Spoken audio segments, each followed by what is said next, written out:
heb gekozen om bondscoach van Nacho te worden om een aantal redenen.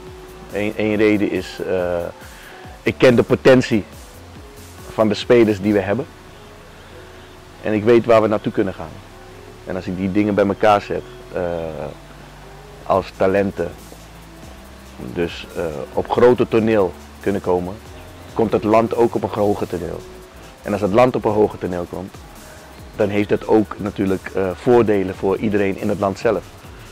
Dus voor mij is die missie niet alleen voor het voetballen geweest, maar gewoon voor het hele plaatje van Suriname. En als we trots kunnen zijn op een land, ja, dat is voor mij het allerbelangrijkste. Zonder vaderlandsgevoel had ik dit niet kunnen doen.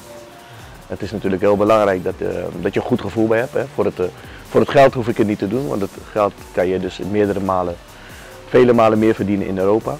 Maar dit is dus echt een stuk vaderlandsliefde. Wat ik wel jammer vond is natuurlijk de wedstrijd die we hebben gespeeld met Nacho, is dat er geen publiek aanwezig was. Het enige wat we wel hadden was het gevoel wat we meenemen, de eerste wedstrijd. Met profs vanuit Europa, vanuit de wereld eigenlijk. En dat is een speciaal gevoel geweest, vooral de eerste momenten. En alle wedstrijden zijn een speciaal gevoel, maar die eerste, dat het volkslied wordt gespeeld en je vertegenwoordigt je land, dat is het mooiste wat er is. Om dat gevoel te beschrijven is best moeilijk. Want er zijn zoveel gevoelens die door je heen gaan. Emoties die met je meespelen als je dat wil. Dat het heel moeilijk is te beschrijven. Maar om maar een voorbeeld te geven, ik heb kampioenschappen meegemaakt met Ajax, met Feyenoord. Ik heb prijzen gewonnen. Grote stadions gevoetbald, 50.000, 60.000 man. Elke week in het stadion.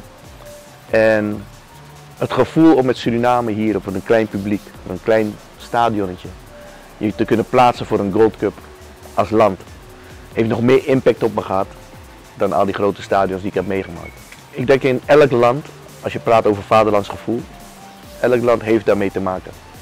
Elk land is blij om die vlag uit te dragen van het land. Als je bijvoorbeeld kijkt naar Koninginnedag in Nederland is alles oranje. Als je kijkt als Nederland voor het WK gaat, is alles oranje. Als je kijkt naar het EK, alles oranje. Alles is maar om vaderlandliefde toe te juichen. Vinden ze elk moment om daar iets mee te doen. Elk land is dat. In Suriname is het precies hetzelfde. Wij hebben ons voor de Gold Cup geplaatst. We voelen ook de energie wat er heeft teweeggebracht. Hè. We zijn nu op het hoogste toernooi, het hoogste van het voetballen. Voetbal is de grootste sport in de wereld. Miljarden mensen kijken naar ons. En voor het eerst zie je ook op ESPN in Amerika, CNN, dat Suriname wordt genoemd. En de manier hoe we worden genoemd. En de interviews die ik heb afgelegd in die landen. Vanuit Mexico, Guatemala, noem maar op, van welk land dan ook. De vragen die ze me stellen. Waar ligt Suriname? Waarom moeten wij naar Suriname komen? Wat is er mooi uit Suriname? Waar komen jullie vandaan? Want ze begrijpen niet dat we zo goed hebben gepresteerd als klein landje.